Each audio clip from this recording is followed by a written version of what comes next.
Hola, hola. Hoy día contamos con Daniel Calderón. Gracias por la visita. Dale, mucho gusto. Cuéntenos, ¿qué tal le pareció Azogues? Bueno, Azogues muy bonito. Para todos los colegas, tanto de Colombia como de Ecuador, los invito. Sí, aquí dentro del país tenemos a Byron Páramo de Selmanía. Una excelente persona. Créanme que se van a sentir muy bien atendidos como lo sentí yo hoy. Excelente persona. Azogues es un pueblo muy bonito, muy limpio. Bueno, pues a veces da un poquitico como de miedo las bajadas. El señor manejando es un criminal, pero no. No, mentiras, excelente, muy bonito. Hemos estado compartiendo muchas cositas, me pareció una excelente persona, excelente colega, el laboratorio muy bonito, muy chévere todo y la verdad, felicitaciones Byron y se van a quedar sorprendidos, no solamente Azogues, Cuenca. Muy bonito, excelente, un excelente lugar, a pesar de que en tiempos atrás viví en Quito hace mucho tiempo, no tuve la oportunidad de visitarlo. Entonces ahora pues ya que no tuvimos la oportunidad de conocernos, estoy realmente sorprendido y muy agradecido por tu atención. Gracias a usted. Vamos a conocer su historia. Cuéntenos, el Daniel de 13 años, ¿qué deseaba hacer? A los 13 años uno todavía tiene su cabeza muy loca, ¿no? Uno no comprende todavía qué era lo que quería en la vida. Lo que a mí más me ha gustado desde muy pequeño ha sido el poder desbaratar, arreglar las cosas, sí, me acuerdo muy bien. Yo creo que eso a muchos de los técnicos les ha pasado. Y fue que de pequeñito, cuando mi papá, antes de regalarnos a nosotros unos carritos, nos regalaron, no sé si ustedes tuvieron ahí, unos carritos que eran un policía y debajo tenían una ruedita, tú lo prendías, el y se estrellaba y ta.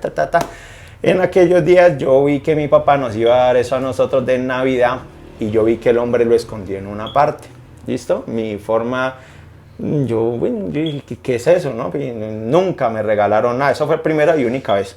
Entonces me regalaron esos y yo le dije a mis dos hermanitos, güey, mira, mi papá nos va a regalar tal cosa. Me subí, encontré dónde estaba el regalo, los puse a manejar y tan, esa vaina no volví a prender.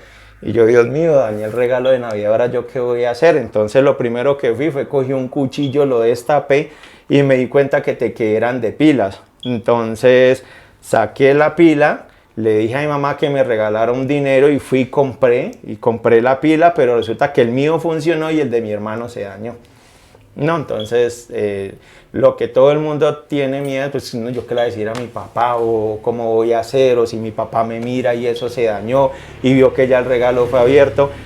Entonces cogí con el mismo cuchillo, destapé el de mi hermano y vi que se le había soltado un cablecito. Llegué yo y cogí con un pedacito de cinta, lo conecté, puse la pila y empezó nuevamente a girar. Y desde ahí comenzó como mis ganas de querer reparar las cosas. El llamado, sí. Tenía 5 o 6 años, ¿sí? Y pues uno siempre hemos sido muy curiosos. Desde los 5 o 6 años ya estaba desbaratando las cosas. Ya estábamos haciendo daño. Y entonces, después del colegio, quería era forense, médico forense. Nos llevaron del colegio en Cali a la morgue, ¿sí? A conocer los órganos y las partes internas de la parte humana y quise hacer eso, quise siempre poder saber qué tenía el cuerpo humano, cómo se podía, digamos, reparar un ser humano, pero lamentablemente por la parte económica muchos de esos sueños llegan y se frustran. Truncan. Y todo eso quedó como en un pasado. Nunca se pudo realizar. ¿Qué edad tenía ahí? Tenía los 16 años. 16 años. Teníamos 16 años ya. Cuando se gradúa del colegio, ¿cuál es su seguir? Después de salir del colegio, yo tenía el pelo largo por acá en aquella época. ¿Hay foto? No, gracias a Sí, Dios. no hay foto, pero tenía el pelo largo, ¿no? Mi mamá tenía una peluquería, mi mamá tenía agua oxigenada y yo en esos días quería ser mono, entre comillas. Digamos, aquí le dicen, ¿cómo le dicen a los de pelo rubio? Aquí dice eso, suca, la mujer. Y nosotros en Colombia le decimos monos. Entonces yo quería hacer, ¿no? Que mono, y en esos días estaban que los Backstreet Boys, y yo, Ah, que de yo que moda. sí, y que yo quiero ser mono, y que tal. Es cuando, bueno, yo me pinté el pelo y quedé con agua oxigenada y quedé con el pelo como el color del sol, ¿no? Monísimo. Y entonces, bueno, de ese tiempo mi mamá dijo, no, pues te vas a volver vago y no estás trabajando, salí, no sabía hacer nada. Y mi mamá me llevó a un supermercado y en ese tiempo me dediqué fue a empacar. Trabajaba, llevaba mercados, me llevaba unas bolsas por allá. A veces yo que digamos cargar tanto peso y por unas subidas impresionantes, y cuando te digan, no sabe que tenga 5 centavos, tenga 2 centavos, tenga 1 centavo.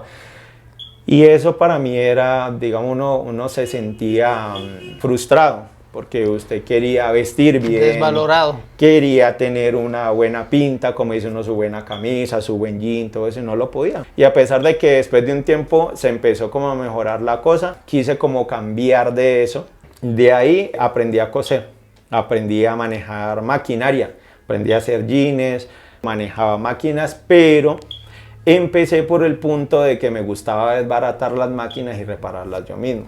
No permitía que viniera un mecánico, sino que todo en esta vida tiene una lógica. O sea, si hay una persona que puede hacerla, debe haber otra persona que la puede reparar. Entonces se manejan en las máquinas, maneja un tiempo en que la aguja sube, en que la aguja baja. Pero llegó el día en el que me aburrí. O sea, dije, esa parte no es lo mío. O sea, coser y estar sentado y cosa, y vea una máquina y vea hilos y todo eso.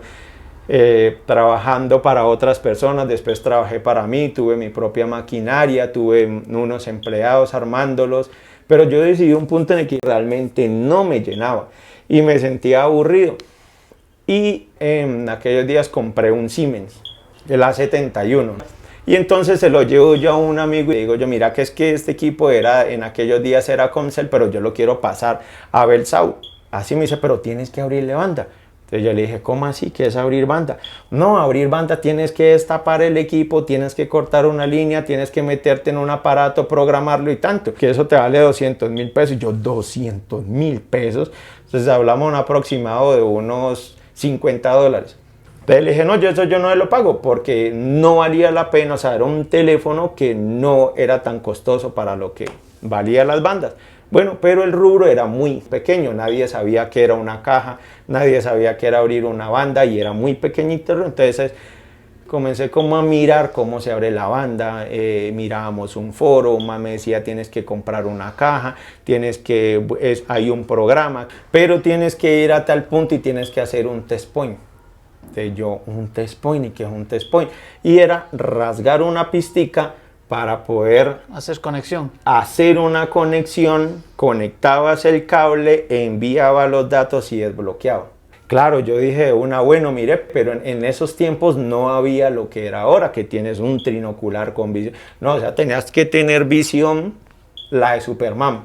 Y a veces si te pasabas de lo más profundo, no te volvía a prender. Y hermano, que no le prendiera un equipo de esos, pues ya, sí, pagarlo, sacarte. Bueno, yo llegué y cogí, rasgué, pasé la rayita cuando ¡prum! Y salté. Yo me acuerdo tanto que ese día estaba en la casa con mi papá y yo saltaba. Mi primera banda, mi primer equipo, lo logré, o sea, sí. Y de ahí comenzó ya el punto mío en querer saber mucho más. Y en el tiempo que fue la parte de la programación fue un auge que fue creciendo y fue creciendo. Y a mí en Cali me fueron conociendo mucho por ese punto. ¿Qué edad tenía allí? Ahí tenía 20 años.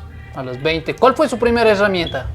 La primera herramienta mía técnica fue la Mbox. El primer trabajo que les realizó, ¿le hizo con algún programa? Con un ¿con programa, alguna box o un no, programa? con un programa hackeado, que ese programa era hackeado. Lo único que tenía, uno llegaba y generabas un puerto COM. El puerto COM se conectaba directamente en ese pin de RBG, el azul grande que tienen los computadores, eso lo conectabas atrás y uno buscaba el puerto COM. Ahí ya tenías que instalar los FTDI, toda esta cantidad de cosas y controladores, buscarlo automáticamente, crearlo hasta que te quedara puerto COM 1, porque solamente trabajaba de 1 a 5, no más. Listo, ahí fue donde te digo yo que ya empecé como a meterme como por el punto de la electrónica muy empíricamente, ¿sí me entiendes? Y todo lo trabajaba en foros de personas de Estados Unidos, de China, de otros lados, y así nos toca. Entonces, prácticamente eso era toda una noche. Tú le dabas toda la noche, mire, investigue cómo lo hace, cómo te contestaba. Enviabas una pregunta y esa pregunta te lo respondían, a los 4 o 5 días, ¿sí? Eso no era así instantáneo, no como ahora, que ahora la parte de la información la consigues y todo es mucho más fácil. En ellos días era complicado. En esos días no existía información. No existía. Ahora hay información en la web de todo. La parte de lo que se manejaba con la electrónica anteriormente era cambiar piezas, aprender a soldar. Los soldadores de nosotros había una Weller que era una pistola grandotota con un ventilador que parecía como un secador. Esa Weller era la que teníamos nosotros. Y los cautines, un cautín normal, grandote, era con el que y cogías la cloroformia y era con lo que trabajábamos nosotros en aquellos días. Y no se generaba la conciencia que se genera ahora, ¿no? Que es lo que aprendemos nosotros, que es coge haz la comparativa, mira voltaje, qué es un condensador, qué es una resistencia. No, eso a pesar de que las placas anteriormente lo tienen escrito, tú miras en toda parte y dice resistencia, hacia dónde va la pista, y era muy superficial porque todas las pistas eran superficiales, se veían, tú abres la placa de un 1100 y miras que está la parte positiva, negativa y hacia dónde va y cómo se trabajaba. Ahora no, ahora pues ya todo es más pequeño, mucho más diminuto, más componentes, más otras cosas. Entonces aquellos días, ya que a ti miraras que digamos en un equipo como el 1100 o el 1110, quedaba con una falla cuando tú cambiabas el plastiquito que manejaba las teclas y uno la cambiaba y se iba a una resistencia. La resistencia se iba y te dejaba de dar teclado. Pero entonces uno, o sea, miraba y no teníamos la capacidad de tener un trinocular, sino que todo era a mero ojo. ¿Qué fue lo que falló? ¿Dónde hice el daño? Se te quedaba sin SIM. Se te quemaba un cristal, le decíamos nosotros. No es que se te quemó un cristal, no sabíamos que era un IC, sino que todo se manejaba en ese término, ¿sí? Un cristal, se te partió un componente, y no con la información que se empezó a manejar ahora, porque la que manejamos ahora es realmente conocer la electrónica, porque muchos dicen, no es que trabajamos microelectrónica, no. O sea, microelectrónica hablamos de componentes pequeños, electrónica se basa todo lo que nosotros conocemos, ¿sí? Televisores, Xbox, celulares, todo ya maneja el mismo componente de manera más pequeña o manera más grande, micro, sí. Cuéntenos, ¿cuándo decide usted utilizar esto como profesión? A partir del primer momento en que hice mi primer banda, dije yo, la costura no es lo mío. Esa corazonada, dice uno, o sea, sí, me va a ganar mis bien. Sí, o sea, si yo llega otra persona y me pregunta qué son unas bandas, son 200.000 pesos, sí, son $50. Entonces digo yo, o sea, lo puedo hacer. Yo puedo meterme por este camino y empecé y dije, esto es lo que yo quiero, o sea, esto es lo que yo deseo, esto es lo que he buscado, es algo de lo que he anhelado y que de aquí en adelante yo sé que va a ser algo para mí diferente y siempre me gustó.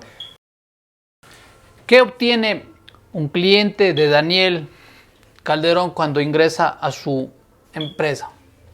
Algo que tengo es, a mí no me gusta hacerle a los demás lo que no me gusta que me hagan a mí. Lógicamente nosotros somos humanos y cometemos muchos errores. No estamos programados para ciertas cosas y podemos equivocarnos. Pero ahí es donde trato yo de ser lo más responsable. O sea, tratar de organizarle al cliente, no quedarle mal. ¿Sí? No quedarle mal. Y pues a veces, como todos, llegamos a un momento en el que a veces nos pasan cosas en que nos sentimos derrotados, pero tenemos que seguir adelante y ofrecerle siempre a un cliente la mejor sonrisa, ser lo más honestos, ofrecerle un buen servicio. Es como tratar de ofrecer lo mejor de nosotros. Sí, lo mejor de nosotros hacia ellos. ¿De dónde obtiene fuerzas cuando hay esos días? Que me dice que ya de pronto estamos a punto de soltar la toalla? Para mí el mayor motor, y yo sé que eso nos pasa a muchos, es nuestra familia.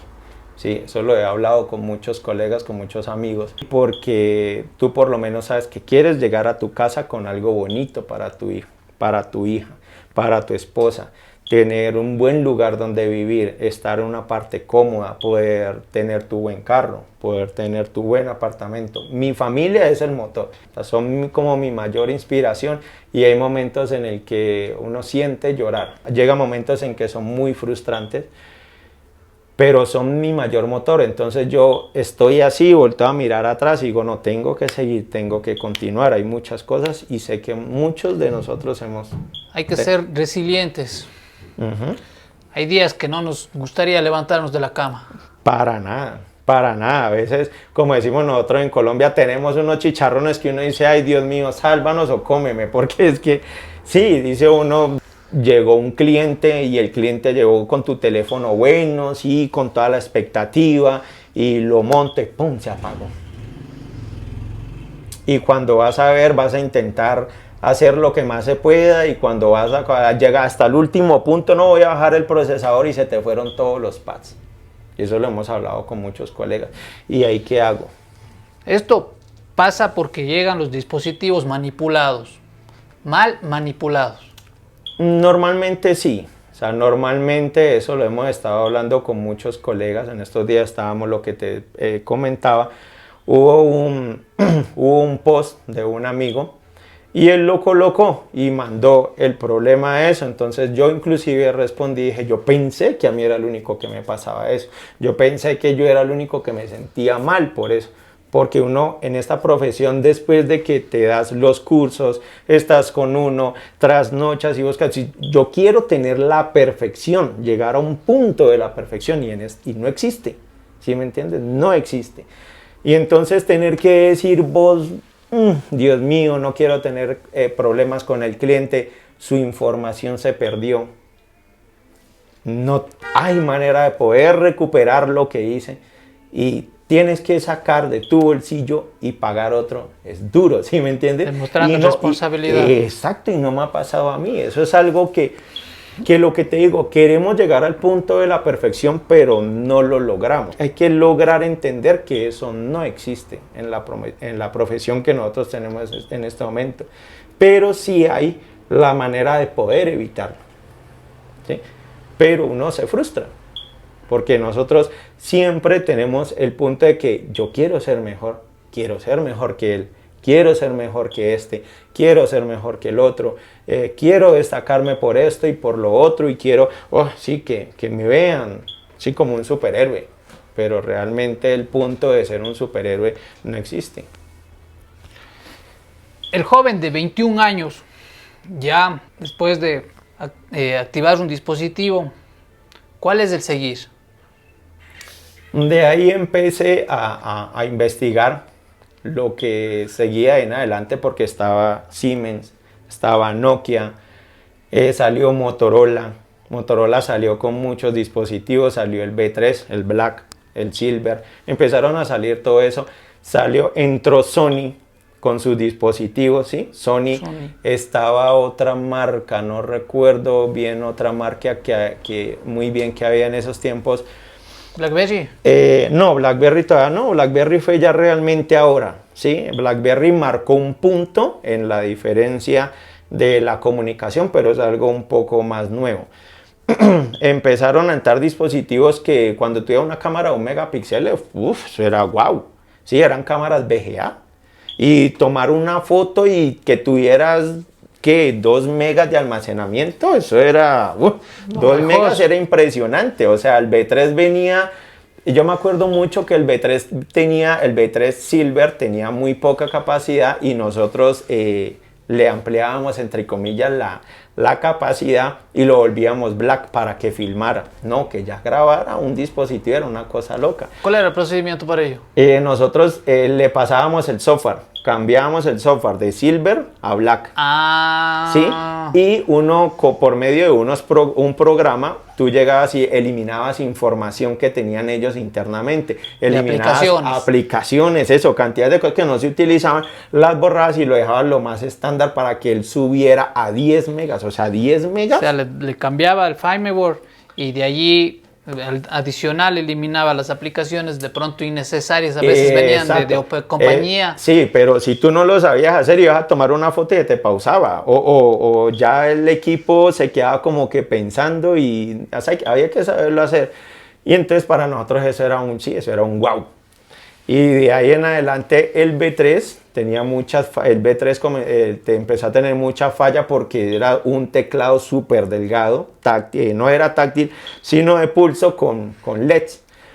Y la humedad comenzaba a afectarlo mucho, entonces ahí ya comenzábamos nosotros, que esto es un flex, cómo cambiamos el flex, cómo bajamos un flex, y bajar eso era un hueso, ¿sí? No existían líquidos especiales para bajarlo, no se conocía, el líquido de nosotros siempre ha sido el alcohol isopropílico, es el líquido internacional de toda nuestra época. Entonces cogíamos con el líquido, sabíamos que no le podíamos echar nada que conteniera un porcentaje de agua porque lo dañaba y entraba en corto. Era eso, lo colocábamos caliente, cambiábamos, reemplazábamos y se empezó a trabajar, pero mi punto básico fuerte fue la parte de la programación. Software, como software. Yo también empecé por software. Sí, con software. La parte mía era la parte de software. En aquellos días salió una cajita que se llamaba la Universal Box. Entonces la Universal Box tenía muchas funciones, pero la gente decía, no, eso solamente sirve para abrirle banda al 1100. Lo conectabas con la plaquita y le dabas un lock al programa. Nadie más sabía para qué servía esa cosa. Entonces yo miraba que en las pestañas estaba Nokia, Sony Ericsson, tenía Siemens, tenía otras cosas y me hablaba de SW, firmware y varias cosas. Pero yo decía, ¿qué trata eso? ¿Sobre qué trata eso? Y esa caja costaba un poco de plata. El que tuviera una Universal era porque tenía modo para comprarlo. Dentro de los mismos foros comencé investigando, la Mbox hace muchas cosas, ¿sí? Te flashea un Nokia cuando se quedaban pausados, los flasheaba con Mbox, empecé a desbloquear directamente Siemens, empecé a trabajar Samsung con esa máquina y la gente no tenía en cuenta y no sabía para qué trabajaba esa máquina cuando eso venía con una cantidad de cables. Tú la comprabas y la caja era así y la bolsa de cables era impresionante, ¿no? No hay que echárselo al hombro para salir corriendo con él. O sea, eso era una locura, pero no se sabía para qué era. ¿Cuál fue la herramienta que usted más anhelaba en esas épocas? Cuando estaba arrancando y usted dice, ¿y cómo lo consiguió? La caja que yo más anhelé fue la Universal. ¿Cómo la consiguió? La Universal la conseguí realmente con un poco de esfuerzo y gracias a un amigo. ¿Sí me entendés? El man vio. Yo hice una apuesta con un amigo y él me dijo, hay un Sony K700, el que tenía un flash grandísimo que se corría, el K700. Y me dijo, no, eso no se puede abrir con esa caja. Y le dije yo, ¿a qué la abrimos? No, que no se puede. ¿A que te lo desbloqueo? Que no se puede. Entonces el man sacó $1.000.000 y ¡pum! Lo puso sobre una mesa. Y entonces le dije yo, sí, el corazón como que... Hermano, ¿yo qué hago? Y resulta que tú conectabas el Sony Ericsson y le dije, lo voy a hacer y te lo voy a desbloquear. Entonces, conectaba un Sony Ericsson, leía el certificado, lo enviaba y tenías que esperar de 5 minutos a 1 hora a que te devolvieran el certificado desbloqueado. Y yo llegué y cogí, lo conecté, ran seguro, y eso había un poco de pelados aquí porque el man era entre comillas el papá el duro de ahí. Sí, era el papá de los pollitos, el man era el duro y pues a mí me hacía así, ¿no? Entonces estaba yo en ese momento, cuando conecto yo y prum, cuando escribió el certificado, prendió el equipo y pum, le colocamos la SIM card y pum, de una subió señal y todo el mundo, ¡wow! Que bien, Daniel. Bien, Daniel, que yo no sé qué, yo pase mi millón y salga corriendo, pero yo estaba así, pero estaba súper asustado. Eso es lo que me estaba diciendo antes, que le llegaron a conocer y alguien le dijo, le desafió. ¿Este es el desafío? Es un desafío, él me decía, porque el man no pensaba que una persona nueva iba a llegarlo a desafiarlo. Y ahí conseguí yo, en esos días, ese tenía mi primer millón y el man que importaba las cajas de China, porque eso era muy difícil, eso solamente lo manejaba una que otra persona, me dijo, ve, tengo una, tené y págamela. Entonces se la pagué así como en 2, 3 cuotas y me quedé con la Universal y de ahí empecé a surgir, después de eso me compré la Cetul. No sé si usted tuvo también esa, la Volcano. Sí, yo tuve Volcano. Yo tuve NS Pro. NS Pro, no sé si los muchachos aquí recuerdan. Tuve NS Pro, tuve Cetul, tuve una que se llamaba un Locking o King, algo así, que era una dorada. Esa desconozco. Esa era para los Nokia BB5, que ellos, tú llegabas y cogías el Nokia que se abría así, ¿sí? Uno que le hundía un botoncito y se abría. No recuerdo muy bien el nombre, si era el N51, que uno le hundía un botoncito y él se abría. Y ese equipo tenía... Soy muy joven para eso. Sí, estamos jóvenes todavía. Entonces, a esos equipos, también conociste el Nokia que se subía. Uno rojito que tenía unas... Ya, ese sí, ese era el 5200. Eso, el 5200. A ese tipo de teléfonos teníamos que destaparlos, conectábamos el cable y en donde estaba el procesador, en cierto punto, con una agujita muy delgadita teníamos que tocarlo y teníamos que quedarnos en esta posición hasta que pasara todo el bootloader y después leyera el firmware y reescribiera el firmware y nosotros teníamos que estar así. Si usted soltaba eso, ¡pum! ¡Pum! ¿Sí? Si usted le hacía muy duro, lógicamente el componente se partía. O el bol, la bolita, se dañaba y entonces, listo, ahí entraba el... O sea, ¿Y dañó uno sí? Sí, dañé. Sí, dañé uno y eso era así, o sea, la posición tuya era de esta manera y toque y quieto. Después, para evitar esos daños, me compré mi primer... eso es un binocular, el binocular grande que es como ancho, que tiene una luz en la parte de abajo y arriba tiene un cosito cuadradito. No sé si como una lupa. Como una lupa, eso, pero él era cuadradito. Uno intentaba ver en eso y cuando se descuadraba era horrible porque pues el ojo le pegaba para un lado y el otro para el otro y eso pero eso no existía casi nada para eso.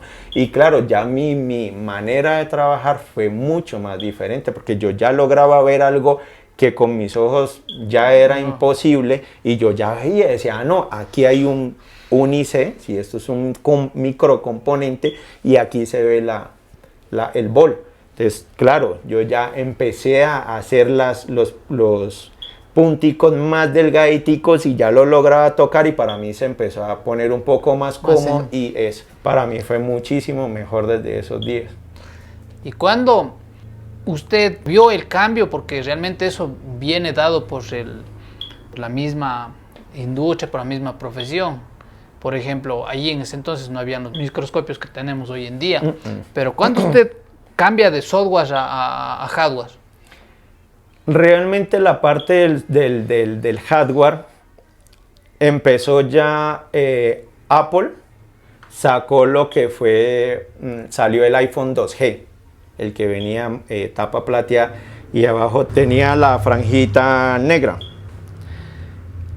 Ahí fue donde empecé yo a darle un salto a la parte de la programación. ¿Por qué? Porque a nosotros en Colombia nos empezar ya lo que era liberar empezó a volverse muy fuerte, muy pesado. O sea, si a ti te cogían haciendo un cambio de email, abriendo una banda, te cogían tus cajas y todo eso, ya eso empezó a dar cárcel. Entonces, lógicamente en aquellos días yo dije, no, pues yo no me voy a ir para una cárcel, no, eso me parece de una manera absurda. Y empecé a dedicarme ya a lo que fue iPhone. Y iPhone comenzó una carrera muy rápida. Y en el momento en el que salió el iPhone también empezó a pegar la BlackBerry y empezaron a salir dispositivos BlackBerry y ambos empezaron a trabajar a la par. BlackBerry tenía su PIN y Apple empezó a sacar ese sistema de iMessage y iMessage y PIN empezaron, pero resulta que pasa que BlackBerry comenzó a a puntear, ¿sí? Porque era muy fácil recargar un pin, comunicarse con otro pin y tan, y la comunicación, y que el muñequito, y que, bueno, digamos, eran Blackberries, un azul, no tenía cámara, era más como de muy pocos colores, era azul con negro, era simplemente una pantalla de 2 colores, y te comunicabas y tan, el pin y tin, y eso llegaba rapidísimo, y todo el mundo empezó a interesarse en eso, y iPhone pasó de iPhone 2G, 3G, 3GS, 4, 4S, entonces cada vez sus dispositivos empezaron a tener muchas, o sea, mucho más tecnología de lo que era. Comenzaron con una cámara así de 2 megapíxeles, cambiaron, iban subiendo, sus cámaras seguían iguales, pero que la batería no duraba mucho, que sus placas eran más complejas, que tenía más componentes, que en muchas ocasiones, como el iPhone 4, que cuando le conectabas la pantalla, en el momento en el que la desconectabas con la uña, se dañaba un filtro que tenía y él se quedaba sin imagen. Y así como la tecnología va subiendo, nuestra carrera es de estudio. También tenemos que irnos atrás de ellos. Empezó a crecer y empezó a crecer, pero más sin embargo no existía todavía la parte de después de eso salió las HTC. No sé si conociste la HTC. Sí. HTC tenía un sistema OS que era como Windows, ¿sí?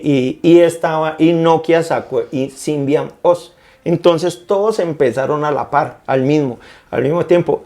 Pero iPhone siguió por su camino y BlackBerry derrotó a HTC y terminó Nokia desapareciendo prácticamente en su punto. Y se fueron a la par estos dos. Después salió WhatsApp.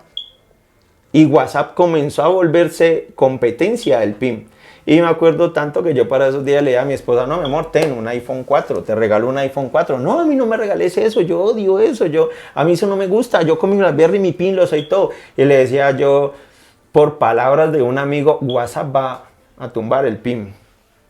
Y yo lo creía porque yo solo utilizaba iPhone y me encargaba y me gustaban mucho los iPhone.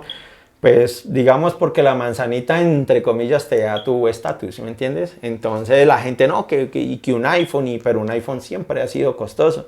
Y ella con su BlackBerry, que su PIN, cuando de un momento a otro ya empezó WhatsApp a coger fuerza. Y empezaron ya los dispositivos a cambiar muchísimo.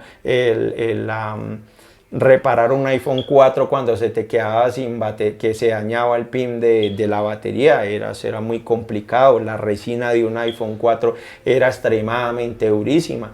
Él llegaba a un punto en el que a nosotros ya lo único que nos tocaba era conseguir una placa, porque reparar una placa, un iPhone 4, para el conocimiento que tenemos ahora nosotros ya sabemos a dónde se va y cómo se utiliza, pero no era tan protegido como era un teléfono, un dispositivo ahora, ¿sí me entiendes? Era mucho más sencillo, eran cargas directas, salía conector directamente a la parte de la batería, iba baseband procesador, pero eso hasta ahí llegaba todo, era muy básico y uno no le metía la mano porque tenía montones de resina negro y eso no sabíamos cómo que era utilizar una máquina verdaderamente como se puede utilizar ahora. ¿Por qué salió de Colombia?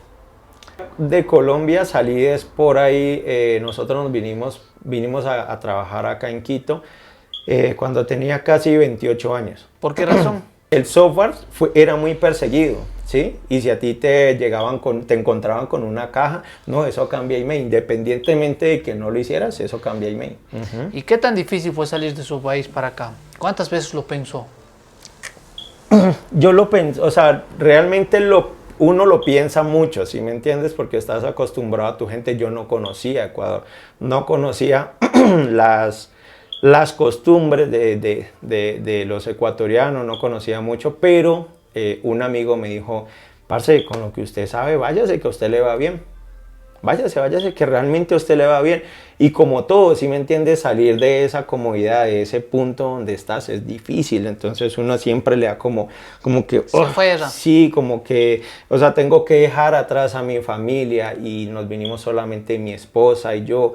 Y nos vinimos... un día dijimos, no, mi amor, ya es momento de arrancar. y como todos creo que a muchos nos ha pasado, estamos llenos de deudas. La mayoría de personas que migramos a otro lugar es porque tenemos una cola atrás, como dice uno vulgarmente. Entonces ya como a nosotros la parte del software ya nos estaba dando, ya era muy complicado, tenías que estar escondido, entonces decidimos no, vámonos mi amor, vámonos vamos a ver qué pasa en Ecuador, entre comillas. ¿Cómo les recibió Ecuador? Bien, la verdad muy bien. Tuve la fortuna de encontrar con muy buenas personas y la primera semana que nos vinimos a probar, esa semana me fue muy bien. Entonces, ¿A dónde llegó? Yo llegué a Quito, llegué a un centro comercial, es muy chévere el centro comercial, y ahí empezamos nosotros a trabajarla. Empecé yo como a trabajarla en la parte del iPhone, ¿sí? Aquí no se conocía nada, no se conocía cómo se trabajaba, cómo se cambiaba, cómo se desarmaba, cómo se trabajaba la parte de lo que tenía que ver con una electrónica básica, porque lo que nosotros teníamos realmente era muy básico, pero ya en base a la información de lo que sabía el uno y el otro se reparaban las cosas. Entonces ahí comencé a meterme mucho más en el tema de iPhone, pero por el otro lado le metía la parte de programación, o sea, lo que se hacía en Colombia, porque no era tan prohibido acá como se volvió en Colombia. Entonces eso nos comenzó a ir bien a mi esposa, a mí, y comenzamos a hacer platica, pagamos nuestras deudas y así nos empezamos a organizar. ¿Y para qué? He estado yo soy muy agradecido con lo que ha sido Ecuador con nosotros. Mi hija mayor es nacida aquí en Ecuador, ¿sí? Ella es ecuatoriana. Y lo que te digo, he tenido muchos amigos y ahora que estuve por acá visitándolos, se me rompió el corazón. Primero porque la persona que me apoyó no estaba. O sea, el señor murió en diciembre. Una persona que yo quise mucho y me apoyó mucho murió en diciembre. Y las personas que me recibieron con mucho cariño. Llegó, Daniel, ¿cómo estás? El colombiano. Entonces me gustó porque sembré algo bueno en donde estuve. Y con los amigos que he tenido acá, he sembrado muchas cosas buenas, ¿sí me entiendes? Y eso me gusta, me ha atraído y me he sentido muy bien por ese lado. ¿A qué tiempo regresa al país? Nosotros regresamos ya después casi como de 7 años de estar aquí. 7 años de momentos bonitos, de tener amigos muy chéveres. Y decidimos volver a Colombia nuevamente más que todo como por el asunto de mi hija, la salud de mi hija. Y porque la parte del frío me le afectaba mucho. Y ahí fue donde decidimos nuevamente, pero lo que te digo, muchas cosas bonitas, el conocimiento que obtuve de la parte de la reparación de los iPhone y todo eso lo obtuve fue acá, en Ecuador, ¿sí me entiendes? Conocí muchos amigos chéveres, está Jairo Santillana, está Alexander Molina, una excelente persona. Saludos. Saludos a Alexander Molina, a Jairo Santillana. Y otros amigos también que tuve, bueno, los que ya conoces, los de Mechanic también. Está Eduardo Taco, con Alex Taco. Alex Taco. Alex Taco, así que el hombre era el que me vendía los ICs y me tocaba ir por allí abajo a comprarle a Alex Taco. Marcelito Ayala, un excelente colega. Rubén López, está también Rubén Mocha, los hermanos Mocha. Excelente persona, Mundo Android, y está Rubén, su hermano, que maneja la parte de iPhone en Quito, y otros colegas que hicieron parte de ese mundo donde estuvimos nosotros, y ahí fue donde con ellos fui obteniendo muchas cosas, compartiendo muchas cosas, y fue donde empecé a crecer, donde me empecé como a capacitar mucho más en esto, y no quedarme siempre con la sensación de que aquí muere todo, no, sino busque, investigue, mire, aprenda cómo se hace, cómo se crea, cómo pasar de un punto a otro y nunca quedarse siempre estancado, sino salir adelante. Usted es forjado con auto conocimiento, investigación, en base a investigación. Es un ejemplo de superación, Daniel. Gracias, Daniel, nuevamente por su visita. Gracias por la amistad. Igualmente.